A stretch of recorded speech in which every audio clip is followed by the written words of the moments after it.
We can fix it. Nataka nishukuru kwa sababu kipindi cha huu mwaka umekuwa na watoto wengi ambao wameweza kufaidika na hazina hii ya CDF.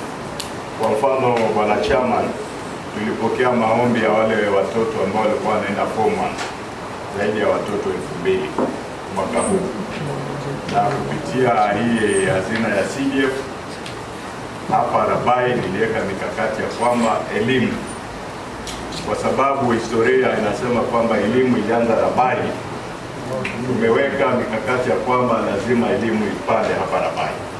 So tunaangazia sana mambo ya elimu. Kwa hiyo wale watoto wote wa form 1 wale waliofanya maombi 2000 wote tulihakikisha walipata pesa na tuliweza kuwalipia karibu tamu yote. Na pia niseme kwamba ukawa na maombi yamefanywa wa form 2, 3 and 4, tuliweza kupata maombi ya zaidi 8,000, na unajua pesa haitoshi. So kamati kakaa chini tukaweza kuhakikisha kwamba tunalipia nusu hii mwaka wa serikali, pesa ikiingia tunalipia wale wengine. Na pia upande wa university, tertiary na college tuliweza kupata pia wale waliofanya maombi zaidi ya 1,900.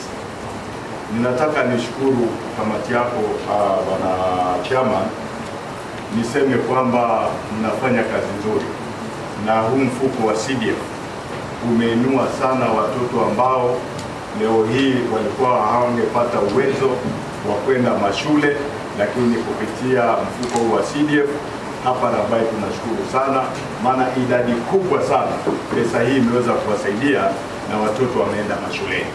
Kwa hiyo nataka niwashukuru sana na niseme kwamba mbali na mfuko wa CDF, ninaomba vile mlivyokuja kule kwa board na kule kwengine, wanachama, ninajua ushindwi wewe.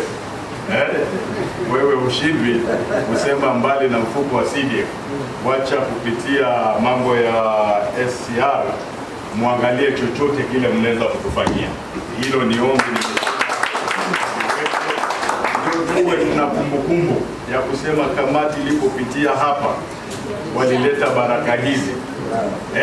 Kwa hilo ni ombi nimelifanya kwenu, na nina imani kwamba nyinyi ni watu wa karimu, mtaweza kukumbuka wakazi wa RABAI kupitia. First and foremost is to thank the people of RABAI, especially the Member of Parliament, Anthony MUPE.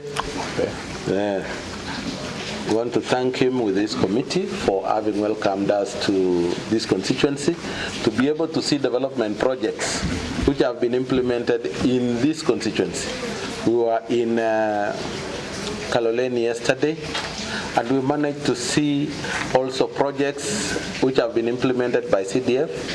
We have been able to see the difference in development vis-a-vis what other institutions are doing.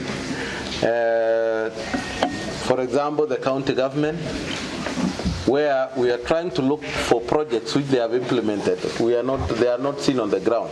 But when you come to a school like this, RABAI today, you can see a building which has been done. You can see a building by the Ministry of Education. You can see what really the public require. We may not be able to build schools at this time because the poverty level of Kenyans is very high, and therefore the coming in of the national government CDF to Kenyans is a very big blessing in terms of development of projects in this country. And therefore, we want the members of the media to also understand that as we go around, we are actually seeing projects which have been implemented, and we check in with the allocations which have been given to the various constituencies. Say that we like RABAI now, this constituency possibly started receiving funding after coming into place of RABAI. So RABAI 2014, and therefore when they started, other constituencies had started a long time ago, because the CDF, the original CDF Act came into place in 2003, where we were still receiving around 6 million per year, 13 million. Right now we are talking about 100,000 plus. And this money must be seen by the public. And therefore we are here to make sure that money is utilized properly. And as we go around with the members of parliament of the committee, we are also going around with the NGCDF board who disperse the money.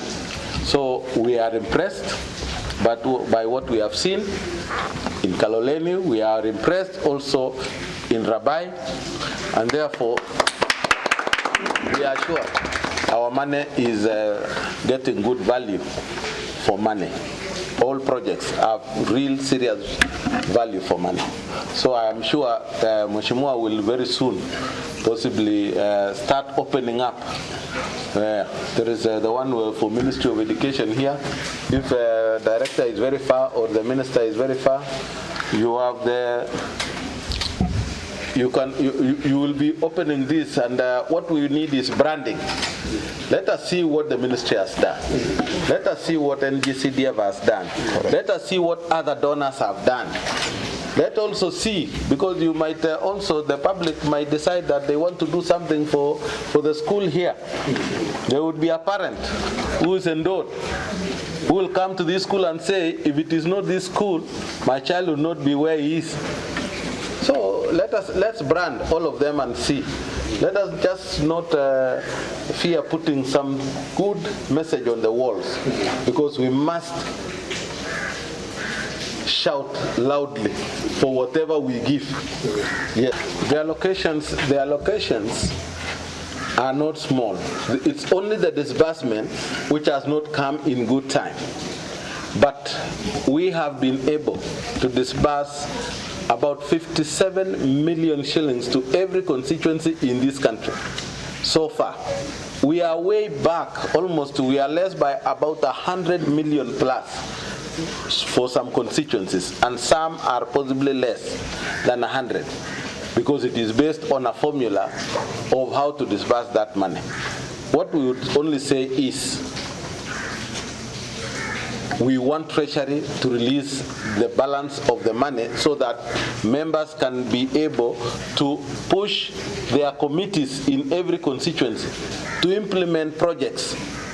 Because if we delay, then we have also delayed the wishes and the expectations of the public from NGCDF, including the Member of Parliament.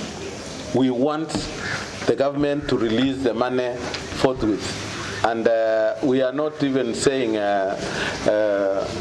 tafadhali. It is time we say we want the money.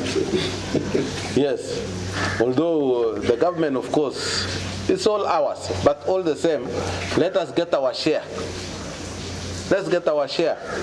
The time when we have been told, yes, there were empty coffers when they took over.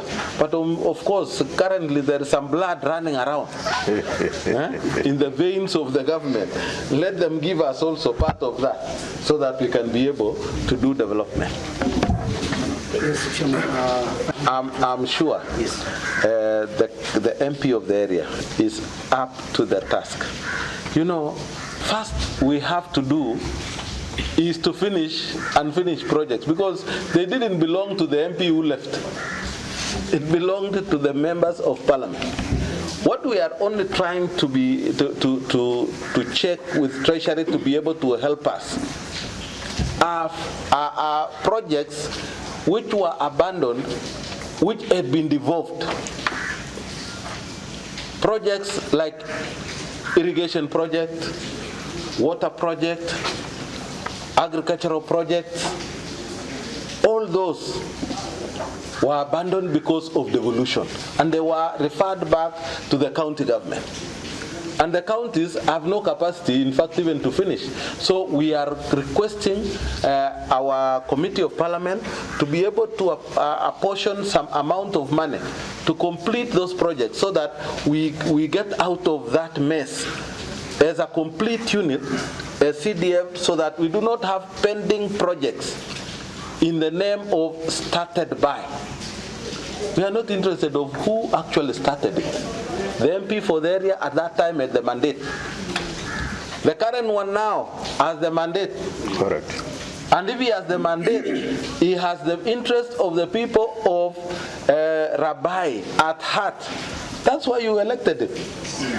If he didn't have the interest, he would have decided even to go and stay elsewhere and just call his supporters. Huh? But you see, he's with us here. Yeah. So he's interested in the work of RABAI. So mpe kura, unajua huyu ni mpe.